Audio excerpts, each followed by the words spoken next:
Welcome to another Mat Chat, and I'm hoping that this time it'll work because for some reason the channel wasn't actually showing in my live chat, so which means I couldn't see the comments. So I'm hoping this will now catch up.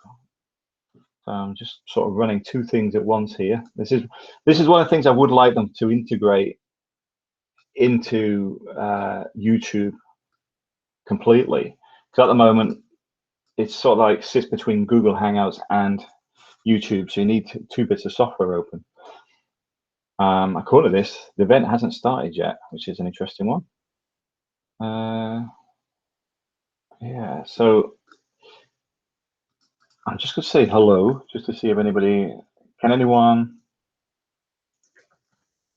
hear me? 5th of Feb. Hang on.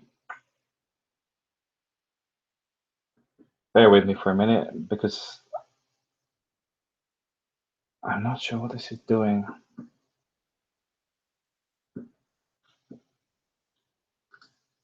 Yeah, I got the date wrong anyway. It's the 25th. That's my fault. Chad, 25th of Feb. That's it.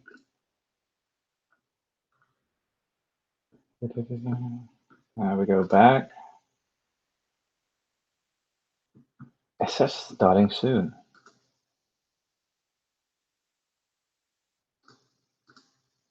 That's weird. There must be a delay on this.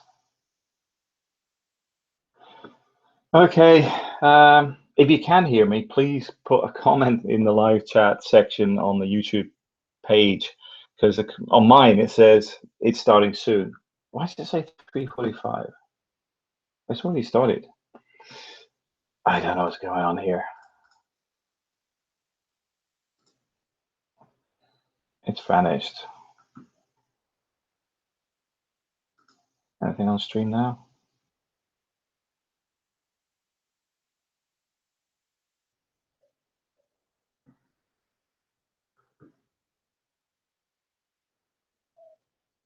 Ah, okay, it's catching up. Okay, it looks like it's found me.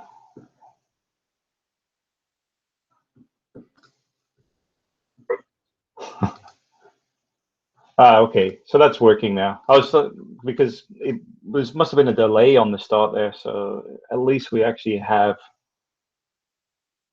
the conversation now. I can actually see you guys. Hi, everybody. The funny thing is, the actual internet connection is actually the best it's been on this as well, which is really bizarre. But today there was delay actually in the software somewhere. Anyway, so a big hello to everybody, and I apologize for not being on air so much. One of the problems we've had is my father-in-law had a bit of a, well, he had a nerve rupture in his brain, which basically meant he had to be hospitalized. We had to send 30,000 pesos just to get into the ICU unit, which was basically around 560, 570 euros, just to get access to the hospital. But he did have Phil Health. I know a lot of people say, oh, well, I've got Phil Health, I'll be fine. Yeah, wait until there's something major. The other thing is, obviously, we've been dealing with the funeral arrangements and getting all that rushed through, because what happened is he actually passed away. So it's been quite a difficult period of time for us recently, especially being away from the family, you know, because obviously we're over in Spain, the family back in the Philippines. So for me, it was making sure he had a good send off. And, you know, some people have mentioned, well, why did you, you know, take the brunt of the financial cost? The answer is the majority of the family are not wealthy. The end of the day, my mother-in-law's side is different from the father-in-law's side, but financially, coming up with 300,000 pesos, it's a huge chunk of money. So I just want people to be aware that for the average Filipino, it's a huge amount.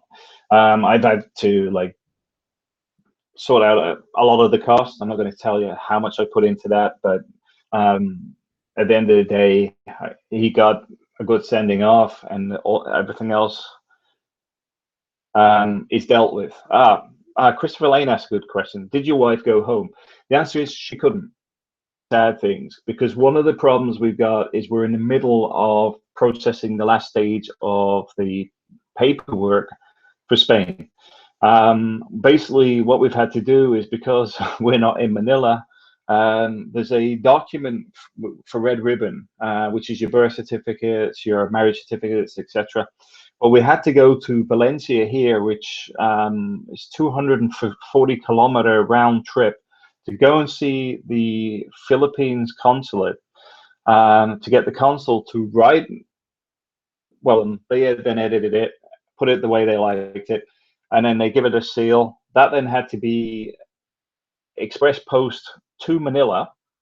That cost me 65 euros just in the postage for one letter, to get it there in 3 days. That letter was then taken to the DFA in the Philippines, which is the department or whatever, that validate your birth certificates. The marriage certificate is called Red Ribbon. That's why it's a process that normally people outside of the Philippines have to deal with, because if you know the Philippines, you can get all sorts of counterfeit documents, but there's a lot of mistakes in the documentation. And also, I know that the churches have been encouraging that people that go for having their children Christian to be what do you call it, baptized. That's the word, baptized. They need to have a birth certificate, because a lot of kids aren't even registered as even being born in the Philippines. So anyway, so that document then had to go to DFA. Then the DFA documents then had to go to the Spanish embassy and get them to confirm that they're happy with them. And now those documents are now being sent back to us in Spain, so that we can then take them to the immigration office. So it's a difficult one, and it was bad that we couldn't actually get home. But at the end of the day, the other side of that being is we're in a better financial position in Spain. So, I mean, I was preparing for a long-term cost. Like, let's just put it that way. The polite way of saying it. I've got one of my agents for the call center. Her father is currently in a bad way. They've currently got medical bills of over 2 million pesos. He's long-term ill.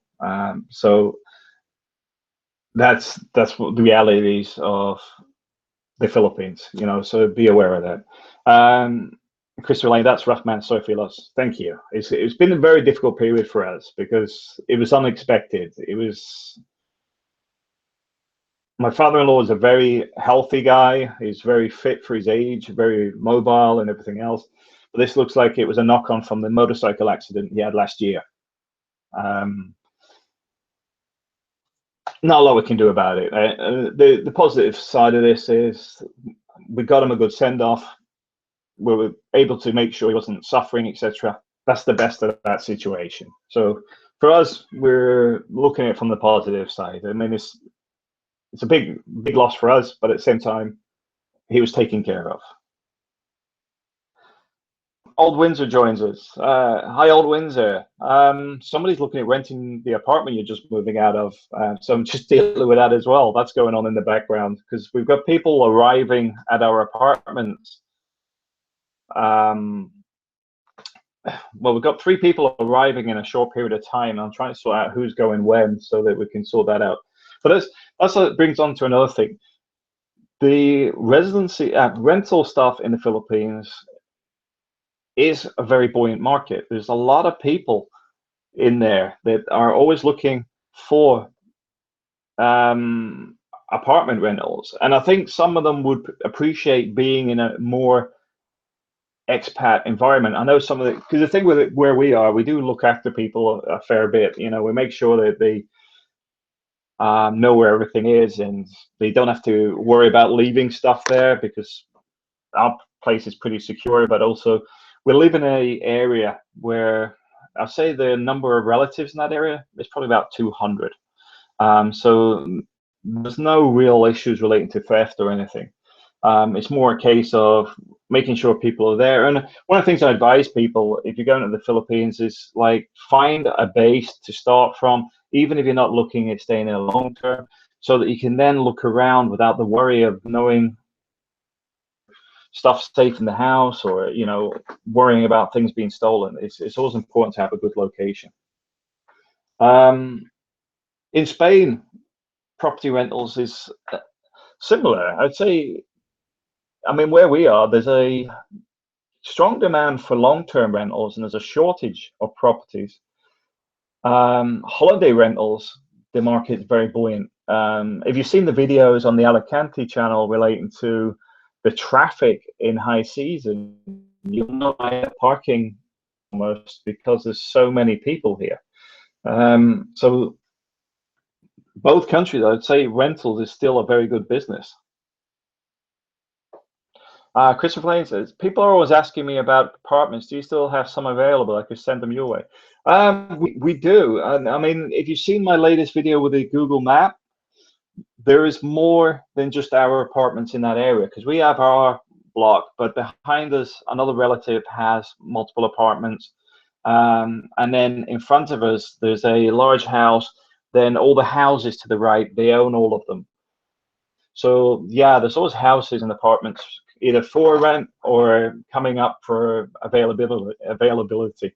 Because we've got one of our long-term tenants moving out soon, because she's moving in with her sister. She's just had her sister's house is just finishing construction, so she's moving over there. But she's been there probably a year or so. Mark's currently in one of the apartments, Old Windsor.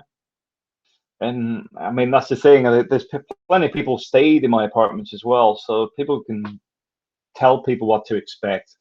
I mean, Mark's probably the best person to speak to. As you can see, Old Windsor on here at the minute, because he's currently there. He's actually in one of the apartments now. He's just moved from one of the older units to one of the new ones. So he's moved into the one that used to be my office, because it's in a separate building. So he's moved over there now. So yeah, I was interested in hearing, for people looking for apartments. Mine aren't the cheapest, but at the same time, there's a lot of extra stuff that we like. Within the rent, you've got the free internet. The construction on the new ones is a lot better than the old ones, because they've got some nice bathrooms and stuff. So it's a bit more westernized quality-wise, which helps. At the end of the day, I've been through the mini toilets and all that stuff that you get, where people get toilets that are only like a foot from the ground or whatever, and you're like, what's that? So yeah, we spent a bit of money on our units. So yeah, I can send them my way, Chris. I appreciate that. Thank you. Yeah, Andreas. Yeah, one of the funny things that happened with Andreas is I was doing the video relating to the house that's up for sale over there. It's the latest post I've done on the Alicante Spain channel. With that, we had a video chat, and the funny thing is the last bit of the video is missing, which is really bizarre, because it was on my DSLR, but the memory card for some reason left the back of it completely blank. It was just a black screen with nothing, which is the reason it's bizarre, because it was around the same time as all these things happening in the Philippines, in the sense that my father-in-law was having the hospital issues and stuff going on while I was doing that interview, and this bit of the video is missing. I'm not superstitious. I just thought it was very strange. Yeah, Chris, if you speak to Mark on here, or I can grab me on Facebook and I'll send you my email. There's also some photos on my Facebook I can give to people so they can see what the apartments look like. Also the area. The reason I like it is it's not too overpopulated, in the sense that you can get to Cebu City in less than 45 minutes. KMK bus runs straight from out on the main road all the way into Cebu. So you can get to the SM malls, no problem. You got a hospital nearby. You got the Gusano Mall there, and about 20 minutes from Talisay, so you can actually go into the Gusano and out there. And then you got the road heading south, which has some nice beaches and stuff. I like heading down that way when I've got time, because at the end of the day, you can get on the road and just head south, because we're already out of the traffic as such, because we're already out of Cebu City, because we're at the south end already. So escaping to head further south is very easy to do. So yeah, I love Manganelia. It has some issues with it, like the same issues other places, like people burning rubbish and all that sort of stuff. But it's still a place that I love living. I love my time there. And although we're in Spain now, we will still be going back to the Philippines regularly once we get all the paperwork done and dusted. Yeah, as Aldwinter said, it's been a busy 2 weeks in all. Yeah, we've been, because Mark's been really helpful. Aldwinter, he actually did the speech for me at the funeral as well. He's been, because I couldn't be there, he did the speech. So it was good to actually have Mark there. He's been very helpful in dealing with stuff, because he's on the ground. Somebody putting some stuff on the web chat, so I'm just ditching them. So yeah, so the Philippine stuff been full throttle the last couple of weeks, which has sort of really hindered everything this side, because I've been like, well, what can I do? Because I can't leave for work yet. I can't, because obviously I want to make sure everybody's okay in Spain. We've got the paperwork with immigration. We've got the stuff going on in the Philippines. It's all been tied together. So I'm just glad that things are starting to get back into the day-to-day routine, so I can start getting on with stuff. To getting a bit of normality and things to calm down a bit. But it also brings me on to an important point: the struggles that expats often face, because a lot of this stuff goes on, but people don't really discuss it too much. It's not just this. There's things like when you're working away, because there's like transient expats where, like myself, I work in the UK, then travel back to the Philippines. There's people that to go on, because obviously with that, transient expats long times away from the family. But then you have, if you're there full time, medical emergencies can hit the finances pretty hard if you're not prepared for them. And there's just lots of little bits that go on, and then they obviously got if you got stuff going on in the West when you're in the East, you've got the reverse. I've had some relatives pass away while I was in the Philippines.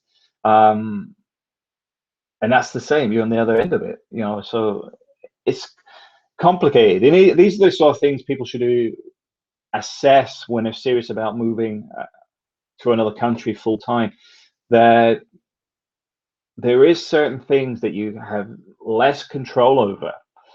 For example, if a member of family became long-term ill in the UK from me, it would be difficult to assist them, because obviously I don't live in the UK anymore.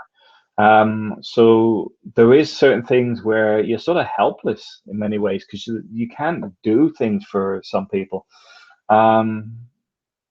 which can make you feel a bit guilty sometimes. But at the same time, things in life, it's just one of those things that go on, and you have zero control over it.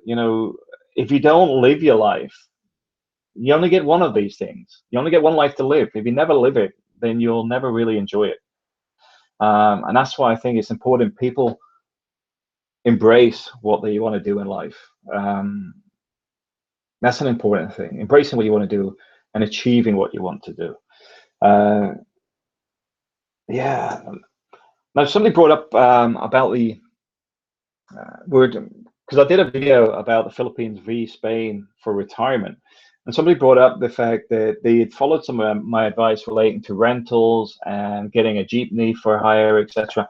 And I agree, that stuff still works. It does work. What's changed is myself, because I have my kids now. Now, back before I even got married, I promised April that we would tour Europe. So I'm keeping good my promise there, but also I want to make sure my kids have a future. So my kids are in Europe because I want to make sure A, they get European passports, B, they get multilingual, and C, they get a life they deserve. Now, I can be a little bit blunt here from my experience in the Middle East. People get treated differently depending where you come from. It's the easiest way of putting it. So my kids having Spanish passports and Spanish citizenship, they're treated as Spanish. Otherwise, they get a passport from the Philippines, they're treated like Filipinos. And that's not a racial thing in the sense that I'm being racial. I'm talking about the reality of it. People are treated differently depending on their passport. They're even down to assessments on contracts where you evaluate where people have come from for their efficiencies. It's stuff nobody talks about, but it goes on. They'll actually do an efficiency test where they're working out where they're getting their staff from. There is percentages they work out on their lower work ratio, depending where they come from.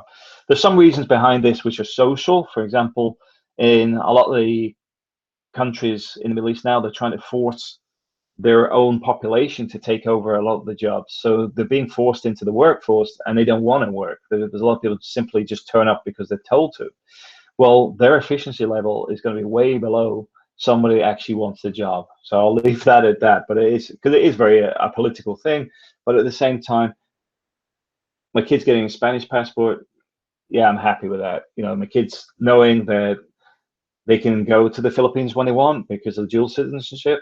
I'm happy with that. Same with April. Dual citizenship, everybody's taken care of. So if I got hit by a bus tomorrow, I know my family's safe. That's an important thing for me, which is why business sort of takes a second seat on my family these days. If you've looked at my LinkedIn profile, you'll see that I work with some big companies. And there's a lot of companies asking me to do some work for them, but they actually want me in the UK.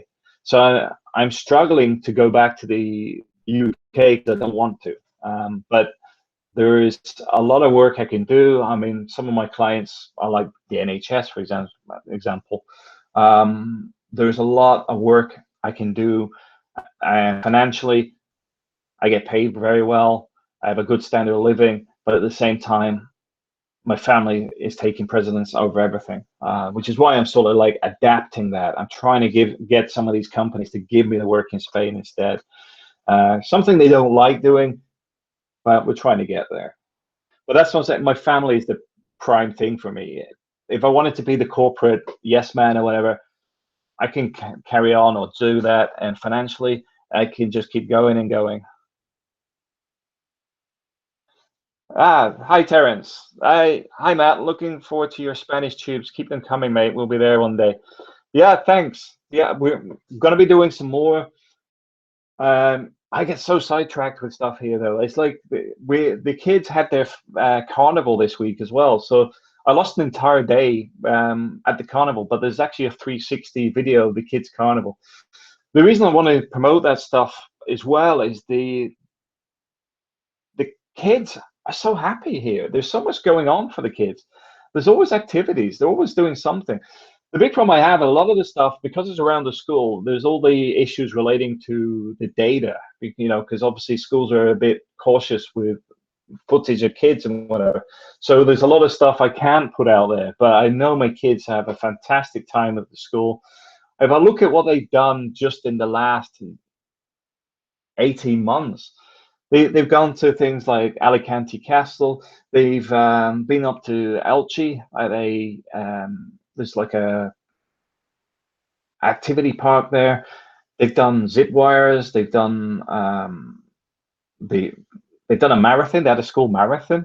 They had the phone party. There's always activities going on with the school. It's really positive and upbeat. Old Windsor. Today is Fiesta. Yeah, he's got Minglanilla Fiesta. Be aware, Mark. It's also April's mother's birthday today. Uh, just to make you aware, I should have said something before because we organized some cakes and stuff there today. But I just remembered I forgot to tell you because I haven't spoke to you. When was it last week? We talked the other day. I thought, but I've been so busy everywhere. So yeah, apologies. Should have warned you. But yeah, it's April's mother's birthday today. Um, yeah. So Spain, loving it, loving the Spain. Big problem in Spain is paperwork. Paperwork's the biggest headache here. Everything else you can work around.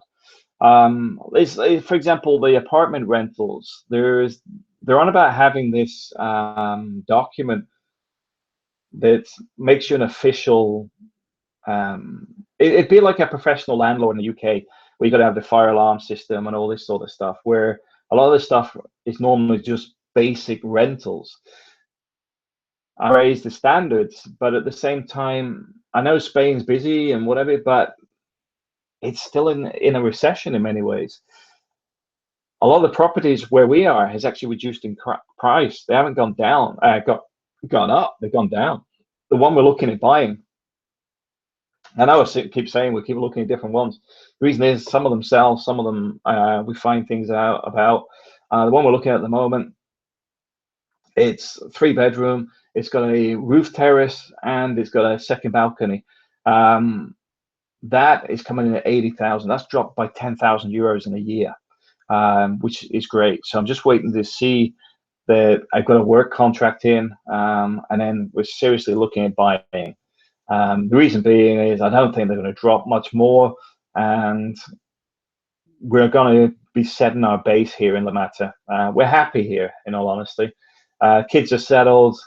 April's got friends here. We've got Gordon and May. May's also from the Philippines, and somebody else is on about coming here as well from the Philippines at the moment. But we've also got Brian. Brian's moved here as well recently. Andy's here. Andy's a bit further out, but he comes over for a beer now and again. Who else is here? I'm trying not to miss anyone. Andreas and his wife are here. So there's a community forming, which for me is what I want. I want La Mata to have more people here long term and less tourists, if that makes sense. Because I want the community to develop. It'd be nice to have a good community of people here. I mean, locally the Spanish are great anyway. They're all very friendly. We've got like a little sort of village environment here because we have a little greengrocer.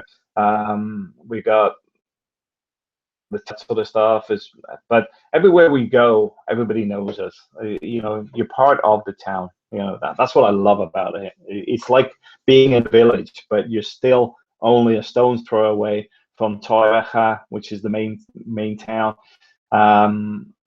Which means you've got all the amenities there. The 332 runs past, which is the main road, hospital, and the main, what do you call it, state hall. Plus, it's on the run between Murcia and Alicante airport. So you've got the airport access. It's in a good location. Simple as that. Old Windsor. Yes, she told me on Friday that her birthday is today. Okay, so you were warned. Yeah, that's good. Any updates from the Philippines today? I know April's been talking to the relatives. But one of the things that happened this morning is we didn't know. Well, we weren't aware until last night that the kids have got a few days off school. So the kids were up at 6 a.m. this morning. So April's been up early while I slept in a bit. But yeah, the kids have been running wild this morning, enjoying the vacation. So yeah, that's cool. But that's what I love Spain. I love Spain. Valencia, we only went up Valencia for about 4 hours. The reason being is it takes hours to drive there and hours back. So we had to be back to pick the kids up from school. But I feel like the bit we were in, which is where the Philippines consulate was at, it was a nice area. The bars, it's a bit more, it reminded me a bit like where I was working in Glasgow in that sense, because I was working for RBS Bank, but there's some little private banking sections within RBS. If you've got enough money, you can't have an account with somebody. I won't mention their name, but you have to have a minimum of £500,000 in balance before you can be a customer. Let's just put it that way. But I was up there dealing with some stuff. But the area was nice, and Valencia reminded me a little bit about that. Also, a bit more like the Parisian, in France. There's a bit more the little cafes and stuff. I liked it, and I wish I had more time there. I didn't get enough footage, photos, and video, but we simply rushed around and then disappeared. We had to get back because we were still 30 minutes late, even though we hadn't spent that much time there. But it was funny going down an underground multi-story car park. I've got the solar panel on the roof of the van, so I just scraping under the sprinkler system as we went through.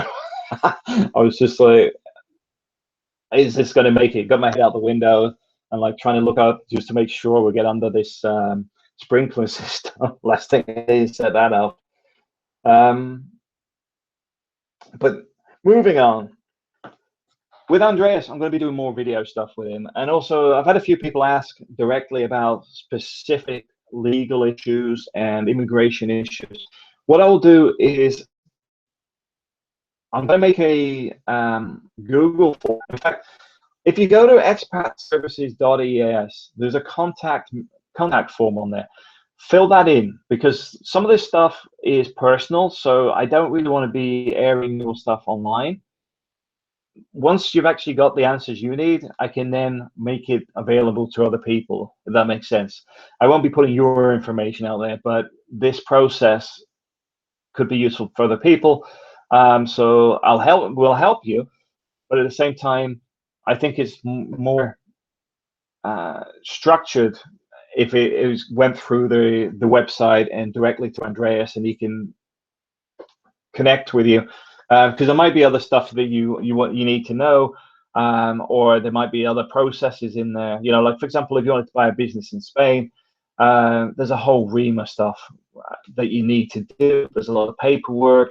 You need to make sure you can get the right permits, etc. You also need to have somebody who can translate both the documents and go along with you. So there's stuff like that. Andreas does really, really good, because he's fluent in Spanish. He speaks Spanish, Italian, English. A really reliable guy, and he actually is a qualified lawyer. BS just lost billions. Did anyone see anything on that? I haven't seen it, but one of the problems I have is because I'm connected with like and other organizations, I have to keep my mouth shut. It's as simple as that. I'm not allowed to speak against some of these places, even though I love to. I'm not allowed to, and I'll quite happily sit there and say, "Hey, I can't talk about it, but it's what they do. I can't really discuss. But my own personal opinion is very different from what I'm actually saying on the, like with RBS and some others. I'm not allowed to talk about them." Amelia Salgado, hello, Matt. Yeah, hello, Amelia. Nice to see you. How's things going?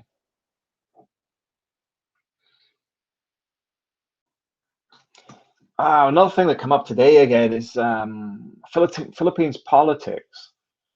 There's been some of the people, well, I say people, it's not people, it's one person that keeps bugging other people. What I advise for anybody else is simply just sidestep the politics. I get dragged into it a bit because, like today, I was one of the first people this guy bugged within the Philippines community. So I saw that point that I'm sort of supporting the other people that have recently had the stuff this guy does. But for the average person, I would say sidestep it. And also be aware that the person who does this, and if you know who it is, you know who I'm talking about. But be very careful, because the guy actually will get into your Facebook stuff if he's your Facebook friend. So just to say, avoid that. Don't get into it. It's just not worth the hassle. Michelle Jane Equid. Hi Matt, I'm new here, just wondering in this page. Hi, how are you? How are you doing? Amelia Salgado. What happened to Andreas, the legal information? We were just discussing that just before you came online. There was a big section of the video that went missing. It was completely blank. I don't know where it went, but the with it to our website. Let me see. Well, let me put this in the chat. Expatservices.es. There's an about page on there. Put it on the about page, and we'll deal with this stuff direct. The reason for this is Andreas can prep if he's going to go online with it. But also, because the thing is, well, a lot of this stuff you don't really want to have a live chat. He goes away and researches to make sure the information is up to date and relevant. For example, free healthcare in Spain. That has been a royal decree, and then it's been retracted at some time, and then it's been a royal decree again. So there's certain things that change, which is why Andreas, being a lawyer, wants to double check everything, because if you get a change, although he's saying something, it's from something he's done previously, but something may have changed recently, especially now Brexit's on the doorstep. So just put it on the Expat Services ES about the contact us page, and then we'll come back to you with it. Because what we'll do is we'll take the information, we'll discuss it with you, and we'll also do a live chat like this, discussing this stuff. But at the same time, I'm trying to keep like your personal information away from the actual YouTube channel, so that it's sort of split into two. Amelia Sagado, should I pay something to talk to Andres? The answer is no. What we do is basically he'll do a free consultation. So he'll help you initially. But if you suddenly say, well, I need this, this, and this, then you'll have to negotiate that with him. He'll give you he'll give you a price on it, but at the end of the day, he's not going to rip you off. He does things in many ways for free. A lot of the stuff is for free. He's a good guy. Yeah, and Amelia Sagada, I'll keep your word. Yeah, I mean, the thing is, I won't stick my neck on the line for many people, but Andreas is a very, very good guy. I trust him myself. So yeah, he does a good job. He won't do anything he can't do. He'll tell you. But also, if you're looking for specifics, like somebody is a translator, somebody that can go along to meetings with you, or looking for somebody that can process documentation for you, even down to buying a property and getting all the surveys and stuff done, Andreas can do all that for you. So there's a lot of stuff we haven't really discussed on the expat services side yet, because we're still in the process of getting all the balls rolling on that. But yeah, he can help you a lot. Amelia Sagado, people do really need significant information. Yes, I agree.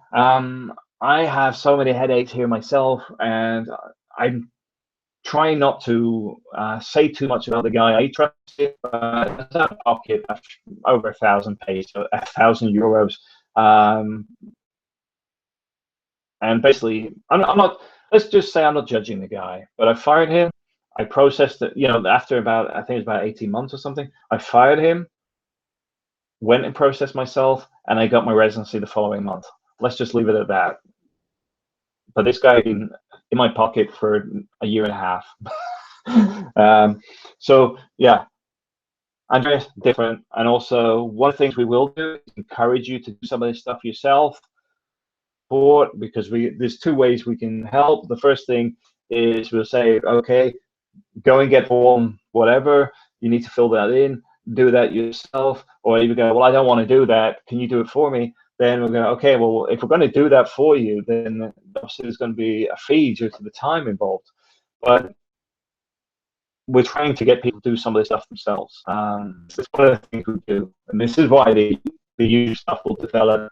Because a lot of stuff will actually show you how to do some of this stuff. Like there was a video I did on booking an appointment with the foreigners office. because finding the link for it is not straightforward. And obviously the website's in Spanish as well. So if you don't speak Spanish, you're going to struggle to find it. And then you've got to put the right information in there. So I did a little video on that. See, things like that just makes life so much easier because you know exactly where you're going. Where a lot of people go, cha-ching, 60 euros, thank you very much. Just say with registering the kids for school, somebody wanted 200 euros per child. It's crazy for nothing. It's a lot of paperwork, but let's put it this way: I can do it myself in no time at all. Especially if you know where it is. That's the bit that people realize. You don't know where anything is. A relative line pays for somebody to process a rod license that costs 18 for fishing, a fishing rod license. So it pays somebody 38 euros for something that's 18 euros. And I tell you now, they will fill that in online. They just know where to fill it in. That's all it is. Yeah, Emily Sagada, I really want to know how many things about a Filipino can study in Spain, get a permanent residency, and then get citizenship. Andreas will be able to help you with that. He'll be able to discuss some of the options available to you. What we'll do is we'll put that, fill in the contact us page, and then I'll send your email on to Andreas. Then he'll get in touch with you, and you can discuss it with him.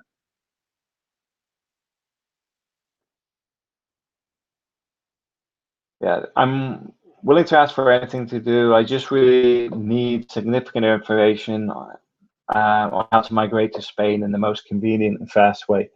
The main thing is making sure that everything's legal and above board. The rest of it will come over time. Mañana. It's it'll take as long as it'll take. I mean, in Spain, it's tomorrow. This is like, we're going to book the appointment for the next immigration station. I said to April, we'll do that once the letter comes back from the Philippines, because mañana, tomorrow, because it all depends how quickly things get processed. Because the last thing we need is the appointment being, say, on Tuesday, and the documents still haven't arrived here. Because I believe they don't work on a Friday or something in the Philippines. So there's always stuff that holds things up.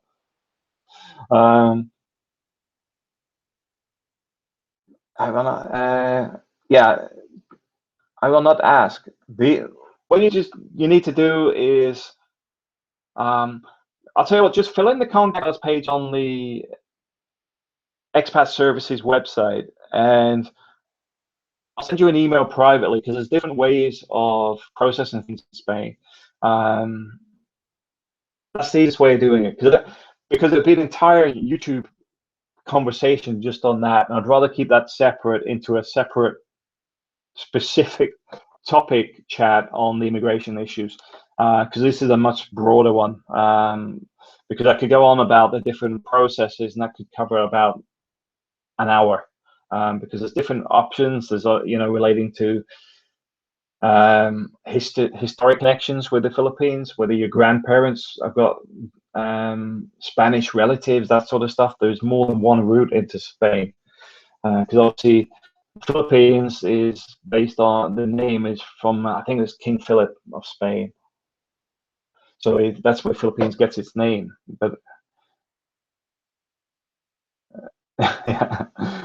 British tomorrow is tomorrow, Spanish equals tomorrow is next week or month. Am I right, Matt? Yes. That's it. It gets done when it gets done. When we did the paperwork for the van, the change of ownership actually states that it's got to be renewed within 15 days, that you will get the copy. The guy that dealt with it for us actually turned around and says, well, they ain't going to do it till after Christmas, so it could be 2 months. And that's it. Even though the document says it expires in 15 days, it says, yeah, they know that. Don't worry about it. Because they know they're going to do it. It's just the way it is. It really is. There's a lot of stuff, there's no sense of urgency. Wait in Spanish, tomorrow is next year, is it not? Well, it could be if something was done November, December, because it would be next year by the time it process with some of this stuff. But generally, it's just the way it is. Bureaucracy is frustrating for not just expats. Spaniards have the same issues. It's the same problem. It's like the Philippines. Documentation is always slow. Uh, are Spanish people generally lazy? I would say the ones I know, the answer is no. I think there's a culture that exists of it can be done tomorrow, but I wouldn't say they're lazy. I think it's just a cultural thing, because obviously a lot of people finish work at 2 o'clock and then come back to work after 5 and this sort of stuff. So there's like a break in the middle of the day for the old siesta. But mostly I don't see any Spaniards sleeping out anywhere. I think it's more a case they go and do their day-to-day stuff. But does that explain why the Spanish economy is slow? I don't know enough about the economy off the coast. I would say there's been a lot of growth. From what I've been seeing, the construction industry is actually recovering. So from that sense, I would say Spain's economy has a lot of farming. Like, for example, the newspapers were complaining about a lack of lettuce in the UK and blaming Spain. But also we've been having some Spanish snow that hasn't been here for nearly 100 years. So there is these little things. So there's a lot of stuff that goes on in the economy and all that sector. I'm not sure. I would say there's a lot more going on if you read the newspapers in this area relating to things like robotics. They're trying to encourage the next generation into modern technologies. They also to compete with China. They're trying to go for more advanced technologies and also moving towards higher quality stuff. And that's where they're trying to emphasize the market. Janica, how come I can't see anything? Because if I put my video on, then my audio will start breaking up. Basically, I can't have the video and audio on at the same time. My internet is just not fast enough. And for me to improve it, I would need to move town. Where we are, this is as fast as it goes.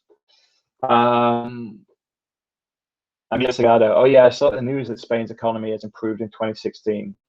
Yes, it did. They took a massive hit during the recession, but that's improving. There's construction work going on even in La Mata. It's ongoing. Is Germany way better than Spain?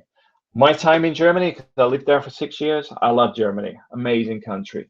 I would say they're different. They're just a different frame of mind, etc. My time there was with my family, for my parents, etc. We were there with the British Army, so we were there during the Berlin Wall coming down, where there was like protests of British go home and that sort of stuff. But even then, that's a certain demographic within the country. It's not everybody, and I find Germans nice people. I like spending time with German people. Well, generally anybody. I'm pretty laid back, but I would say Germany's just different. It's not better or worse. I'd say it's just different. There's reasons to go to Spain and some to go to Germany. For example, I find the winters in Germany pretty harsh, but the summers are pretty good. Where we were, because obviously it's a big country. Same with Spain. Where we are in Spain, we don't really have a cold winter, except for this year. But generally, it's fairly mild because we sit between two salt lakes and the sea. So it has like this little eco climate. It keeps it artificially warm. Who are more friendly, Germans or Spaniards? I find that in both cultures, I think it's a case of just like anywhere. Once they know you, everybody's pretty cool. I've never had any issues in Germany or Spain. Everyone's pretty friendly. I think a lot of it is how people approach other people. I remember working on a building in Birmingham where there's different people from different countries because of the way the building's been set up. It, you get, the security guards are there, mainly from Pakistan. They're British, but they're from Pakistan originally. Um, the janitors were from Jamaica. There's a lot of students were from China. The engineers were British, white British. They didn't really mix together. For me, I just talked to everybody like no issues whatsoever. And it's like the security guards would go and get my lunch and ask me I want lunch, and they've got the engineers asking, well, why are they getting your lunch? They haven't asked us, and we've known them for 6 years. It's because it's all about how you deal with people, how you approach people. Janie Ricaz, my friend lives in Spain, been there 16 years, loves it there. Saw them at Christmas time, and I asked if they would come back here, UK, and they said never. Yeah, that's me. I'm the same. I like the UK for work. I find it's changed a lot since I've been away. It's not the country I originally moved to in 1989, because prior to that, I'd spent most of my time overseas. But even in '89, it was a bit alien to me because I come from a military family where we don't do stuff for rewards. You do it because they're your friends or they're part of your group or whatever. I found in the UK, everybody seems to charge for everything. And for me, it's just not for me. Expat prepper. People worried about racism are suffering from hysteria. Uh, I think the problem is the racism issue is a growing one. I don't think it's the media is driving it. It's hysteria in the sense of people are just living in fear of something that doesn't exist. I think the problem is, even if you go on things like Facebook, you will see the sort of stuff that's going on relating to people's viewpoints. The Brexit stuff, I see the stuff that people have in chatter in there, even people I know, their viewpoints are very fixated on very specific things that often aren't really an issue, but they're creating an issue out of it, which is where the racism issue can become a problem. Is something that wasn't a problem is suddenly becoming one. When people are anti this or anti that, and then you get specific media groups hyping it up with false information, that's when you start having those problems. Jenny Recats. I lived in Cyprus 6 years, but left 4 years ago due to needing medical help, new needs, etc. And I just wish the weather was better. Yeah, it's. How did you find Cyprus? I got some friends. One of my best friends, Vango. He's from Cyprus originally, but they were sort of pushed out when the Turkey decided to visit. London, because when the land was sort of divided. So um, yeah, I do love Greece as well. I don't know if I could live there, but then again, I've mainly been on the coast, so I can't really comment too much on there. But I've had a lot of good times, and I've got a lot of Greek friends. So yeah, I do like it. I like the people, but I can't really expand on it because I haven't been anywhere of a big city or that in Greece. It's mainly as a tourist. Prepper, people are people. You're never going to control the way people think, no matter how hard you try. It's not an issue of that. This is why I don't really get into people's viewpoints on it too much. If they're very specific against specific groups, the only thing you can say to them is actually research your information, because a lot of it is distorted. When people put things like the taxi drivers striking in Paris down as certain migration problems, it's completely not correct, because it's French taxi drivers. It is not people rioting from these foreign groups. It's taxi drivers in Paris complaining. But the media in specific right-wing groups will distort that stuff.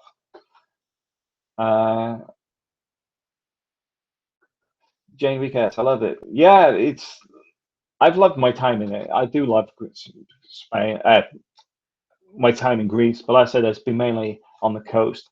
Um, so yeah, Cyprus will be on my list. I'm sure Vango will be trying to drag me there at some point. Amelia Salgado, what's your country of birth? I'm actually born in Scotland. I'm a Glaswegian. Like my original country of birth is Scotland. Hi, Cedric.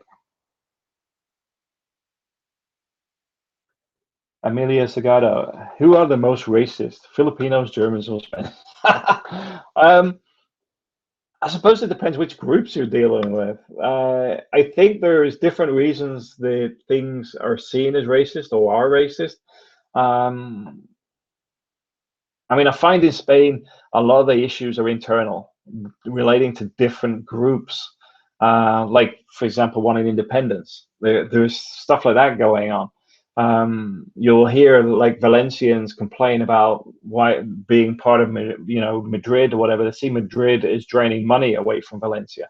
There's those sort of things are internal, regional. I find that goes on more. They don't. I haven't met Spaniards complaining about people from outside the country, and which isn't the population in this area that I live in is over 50% foreigners. So if there's going to be a problem, it would be here, and I don't really see it. Germans, I didn't really have any issues with anybody in Germany, and in the same thing there is that I come from a British military family. So there is a bias relating to soldiers and how they were treated by the German police. But at the same time, I've got to take it from both viewpoints because soldiers drink driving, for example. We all know they do it. So I sit back on that. I can't really call that a racism issue. I think it's more a case of people breaking the law. So, but I've never really had any issues.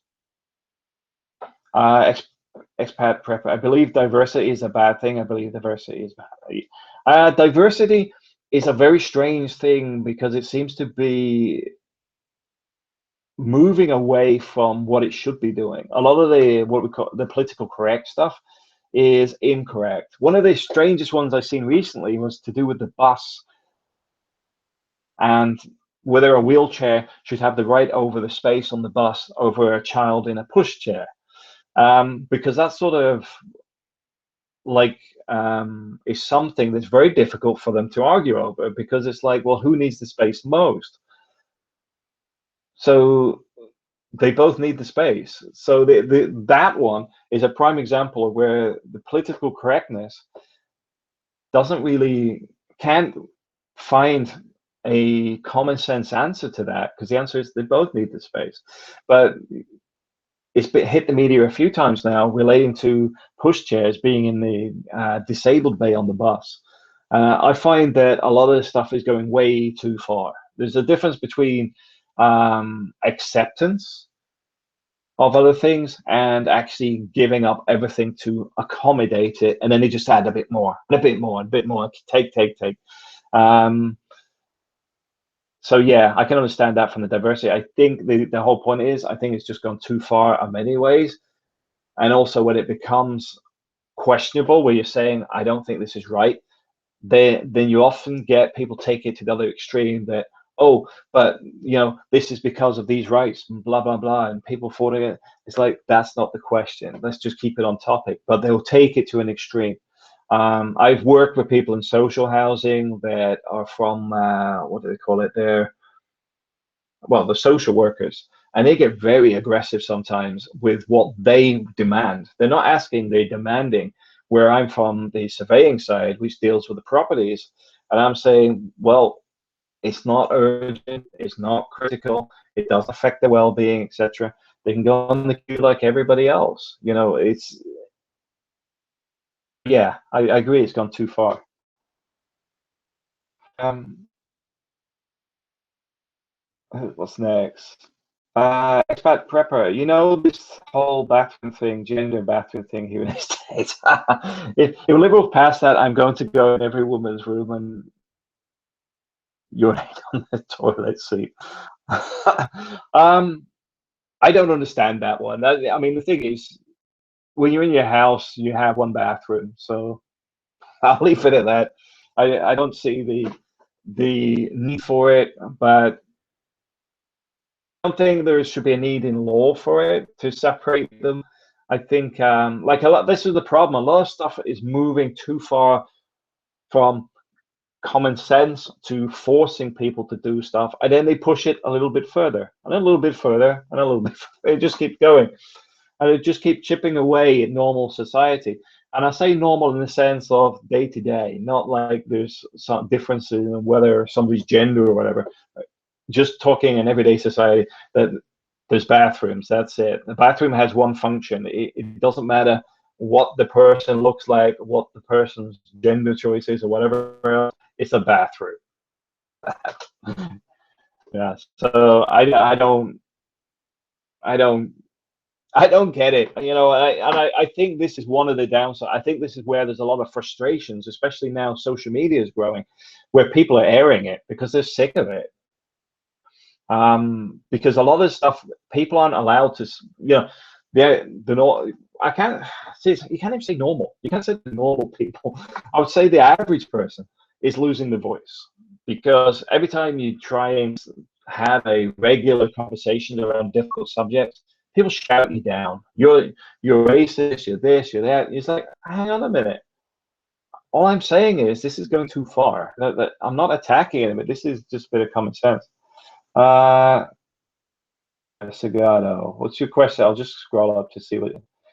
Uh, who are? Yeah, I answered that already. Who are more racist to? Oh, racist to Filipinos, Germans, or Spanish? Sorry, I thought you were between the three. I I would say when it comes to racism, it's probably more in the Middle East. Um, I find I haven't experienced any Filipinos while I've been in Germany. Um, there's a lot of Turks there when I was there.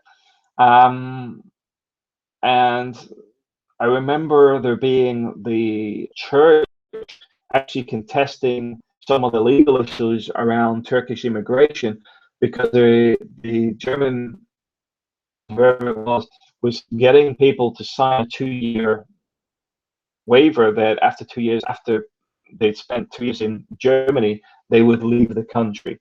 It was actually the German church that contested that. So possibly, but I never met a Filipino in Germany, so I can't comment. I could probably ask a few Germans, Filipinos that are in Germany now, because we know a few, but I can't really comment back when I'm in Spain. Where we are, it's very cosmopolitan. Nobody's. My wife, she gets discount from the Chinese guys. Because we have Chinese restaurants, Chinese shops. They think she's Chinese, so she gets discounted stuff. I'm not complaining about that. Experiment. Do you know, Matt? You know what the problem is with the world today? Too many people are educated beyond their intelligence. I would say that there is an issue with a lot of people having the wrong type of education or specific to their own way of life. For example, when you have people that got all day to sit and study the benefit system in the UK and do just to get as much money out of it as possible, then that's obviously something that is a major problem because they're not doing it for the benefit of legal reasons. They're doing it to exploit the system. So yeah, I would say it's a mix of the wrong types of education, but often I think there's been too much of a freedom of choice. I think freedom of choice is an interesting one because in the UK you used to have the old system of going to school with your academics, and then you've got like your trade schools and stuff.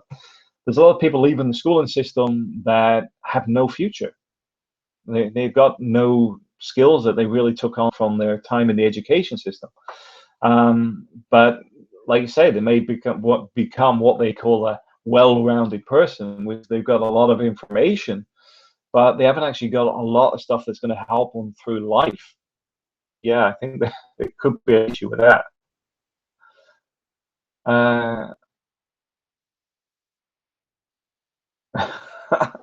Yeah, bring back corporal punishment.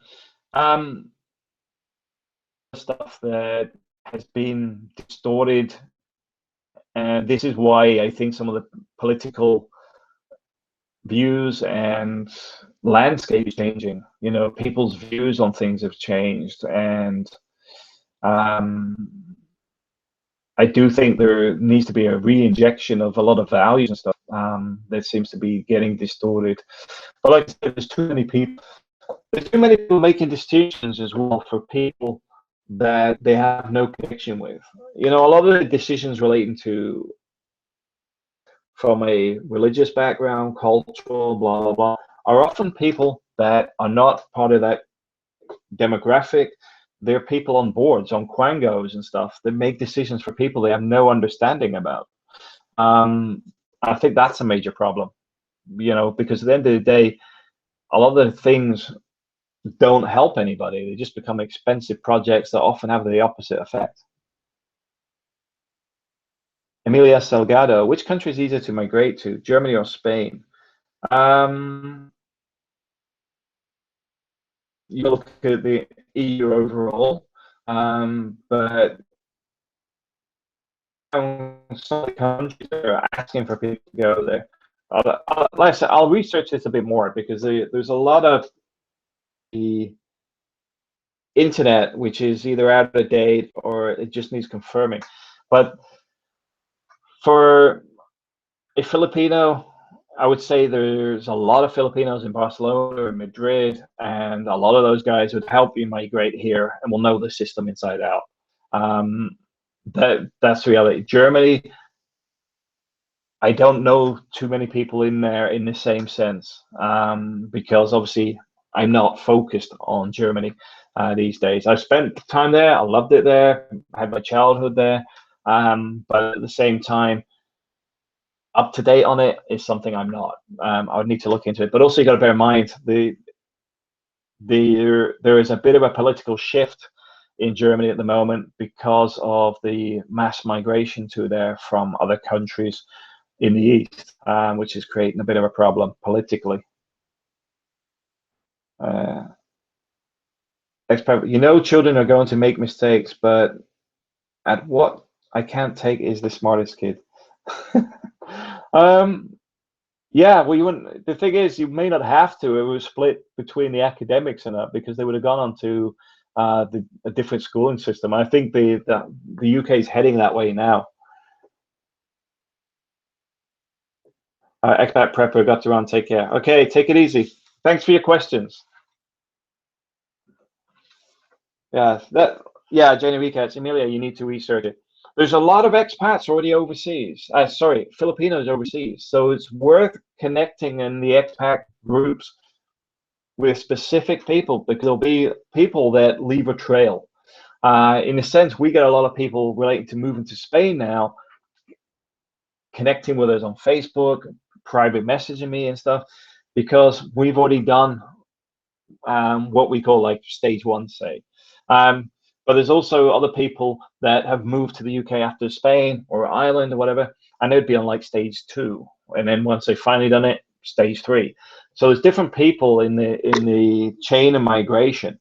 And different people are kept up to date through people moving through the systems of migration. So yeah, I am sure there'll be plenty of people out there that can already help with moving to Germany. Spain, I would need to understand you a bit more. What would your connection be to Spain? Do you have a family connection? Is there something that could bring you to Spain? Because one of the easiest routes may be through education. Another route may be through sponsorship as caregiver or whatever, just to get overseas.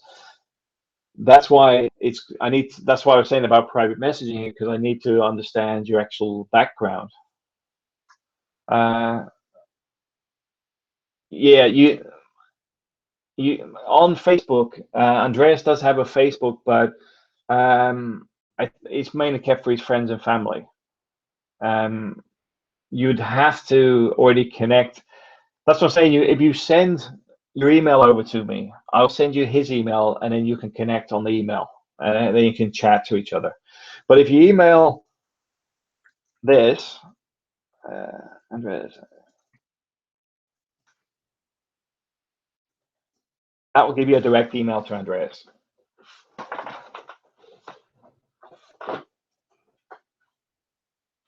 So that's his email. So you can talk with him direct.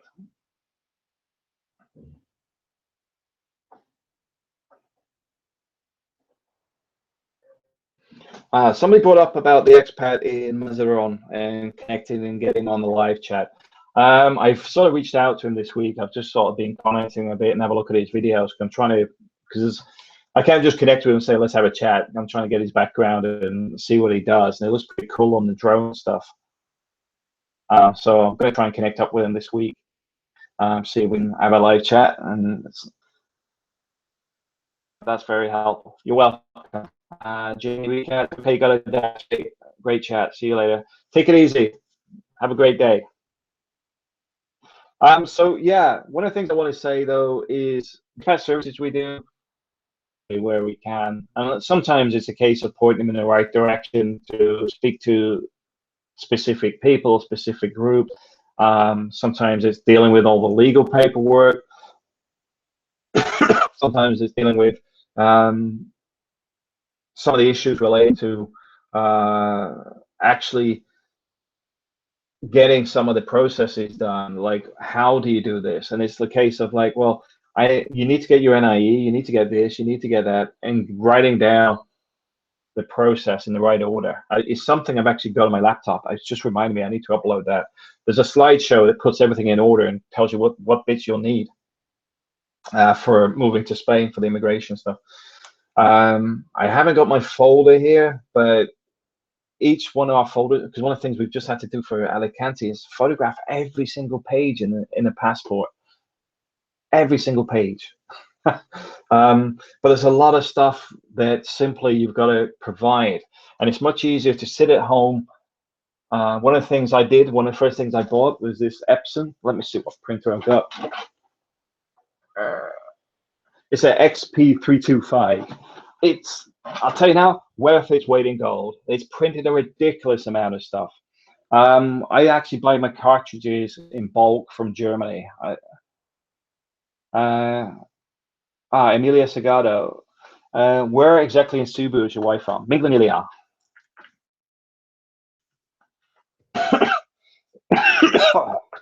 Sorry, coughing like I've let my tea go cold, which is why I'm coughing. But yeah, great printer. It's not let me down. It's an all-in-one, so I can scan, print, copy. And I've done it for other people as well, because I don't mind. I know how frustrating this paperwork stuff is. It can be stressful because you're going and they're going to reject over something trivial, and then you go and get something else, then take it back, and until they're happy. That's why I bought a printer for it. Running up and down, going to a store, pain in the backside, because we end up with folders of paperwork because there's so much paperwork involved. Emilia Sagado. We lived before in Mandawi. Okay. Yeah, I've been all over Cebu. It's a nice place. I like Cebu. That's why we're still going to retain our second home there. It's still going to be home. I don't think Spain will ever be the replacement home, because obviously our mother-in-law is in Cebu, along with April's sister and other relatives. So yeah, it's always going to be home.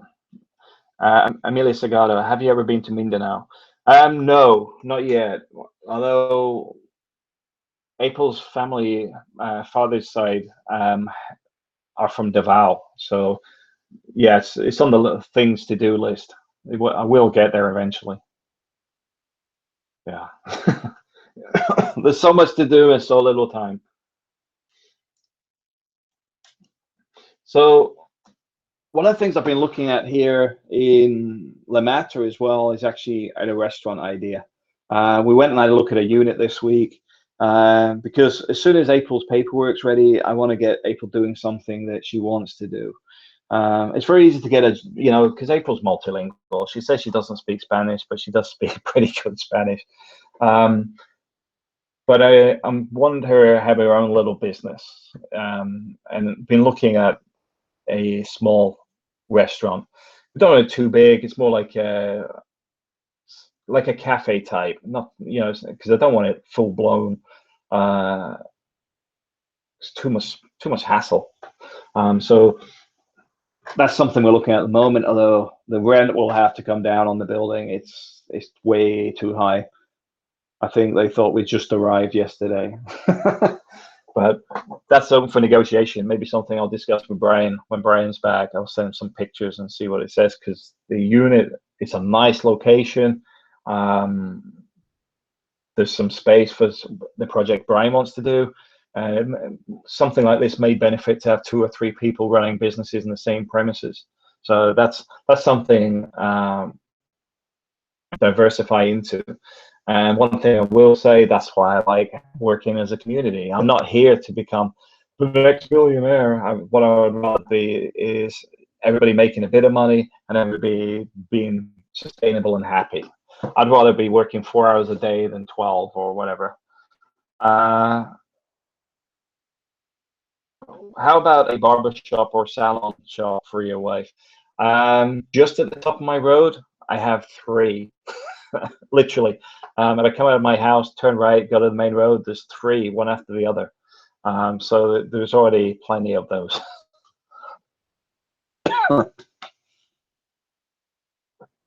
Yeah, Amelia Sagado, I'm Filipina, she's Filipino, we like going to the salon. Yeah, there's too much competition on that side. Restaurants, there's a lot of competition, but we want to do something, we would be doing something slightly different.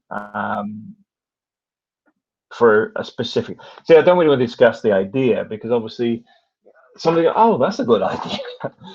So I'll keep that what we're going to actually do. In Spain, we'd open in Spain. We got 3 here in like literally walking distance that are nearly door to door, just at the top of our street here. In the Philippines, you must know David Salons, surely. You've heard of David Salons. He owns, it must be about 200 salons in the Philippines. David Salons' daughter is a close friend and classmate of another friend's wife. Yeah, David Salons seems to have hit it quite big in the Philippines. You see him on the billboards and all sorts. The British guy. Yeah, I was going to do it. I'd be looking at that to do that in the Philippines. But April's love is cooking. She's really good at her food, and like when it's party or events, people ask her to cook for them and that sort of stuff because to do the events. David Salon, is he British? He's gay, right? I don't know if he's gay now, but he has got a daughter because his daughter's on TV now as well, I think. But I don't think he's gay. I think he's got a second wife as well. But yeah, he's British. But he's yeah, I can't remember the name of his daughter, but she's I think she started doing her own TV show. I haven't kept up to date because I haven't spoken to him for ages. But the point is, he's got a lot of salons in the Philippines. I mean, any big place he seems to have one. He's done really well out of it. He's got TV ads, etc.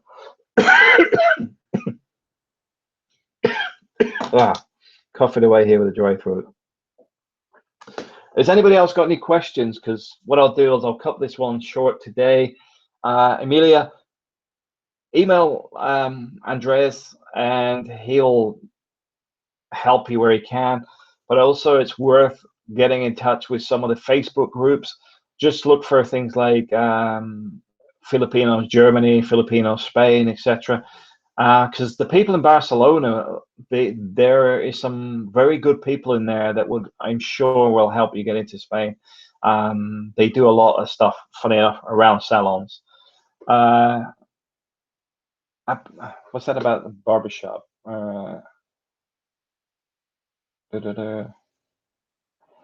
Amelia, restaurant idea. How about a barbershop or salon for your wife? Yeah, the barbershops. We've got one barbershop and 2 salons at the end of our road. So that's here in Spain. In the Philippines, I'm not sure where the nearest ones are. There's some near the Gasano in Minglanilia, and there's a couple along the main road. And there's certainly 3 or 4 barbers, because one of our friends, Joy, owns the shop that the barbers is actually in Minglanilia. So yeah, the thing with the barber shop is it is regular money, because obviously everybody wants their haircut at some point. But in Spain, there's too many where we are, and it went mobile. We've actually got a friend here in Spain that actually teaches. I'll see if we can get Mandy on, because Mandy does the hairdressing here in Spain, and she teaches up to NVQ level 2 or 3. I can't remember. It might be level 3. So you can actually get qualified as a hairdresser here. I'll ask Mandy. See if I'll get her on for a chat. So anybody else got any questions?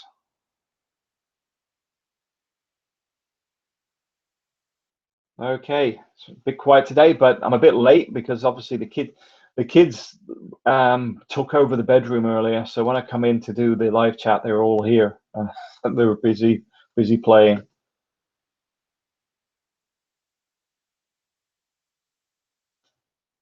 Filipinos are really stupid choosing to live in Barcelona, where police don't care. Police in Madrid are more proactive, but the cost of living is higher. I think they're all legally processed, but they've got all their documents anyway. But I think like I said, you need to talk to people there. The people I know are already above board, but I did get informed that there is some Filipinos that will help people through the paperwork process. Because obviously, while you're in the Philippines, well, I assume you're in the Philippines, you'll need to get all the paperwork process for visas and stuff. So they'll be able to help you with that side of things, because they'll be able to point you in the direction of how to get work, how to find work, how to get sponsored, or whatever you need to do, or through the education system. If your long goal is to study in Spain and then eventually move here, they'll be able to inform you on that stuff. But also Andreas will be able to help you with some of the legal stuff as well. What my dream place is? The Canary Islands. Yeah, I've got a few friends that wanted to move there. I'm not sure if they did, because some of them go there regularly on holiday. But I haven't spoken to them for a while. The big problem I have, I've been overseas for so long, I've lost a lot of contacts with friends. They're still living in the same houses, doing the same job and everything else. It's just that they don't really go online too much, so they're not on Skype and things like that. They're not really interested. So you've got to be in the town or whatever to speak to them to get an update. Why not move to the Canary Islands? We're happy here. For us, La Mata suits us. It suits our lifestyle. It's accessible airport-wise. There's very little downside for living here. There's no real negative side to living in our location, except for the obvious, which is work's a bit harder to find, which is where you have to be more proactive in creating a business or something that actually generates a revenue yourself. Beyond that, not really an issue. Tenerife or Las Palmas. Yeah, there's more work in those areas as well. La Mata is a small place. It doesn't have a large population here all year round. It's mainly around the tourist seasons. So if you're going to make money, you've got to do it in the tourist season, because the rest of the year, everything's sort of run down, in the sense that where they might want 5 waiters in high season, in the winter, it might just be the owner and his wife. Okay. Well, I'm going to leave there for today, and thank you for everybody who joined us. And I'm get off on the time. I'm sure a few people are going to go, "Oh, Matt, I didn't realize it was on." But that's fine. What I'm going to try and do is get back into sync, so it'll be around 2:30 every Saturday. All right. Thanks for watching. Thanks for everybody joining us.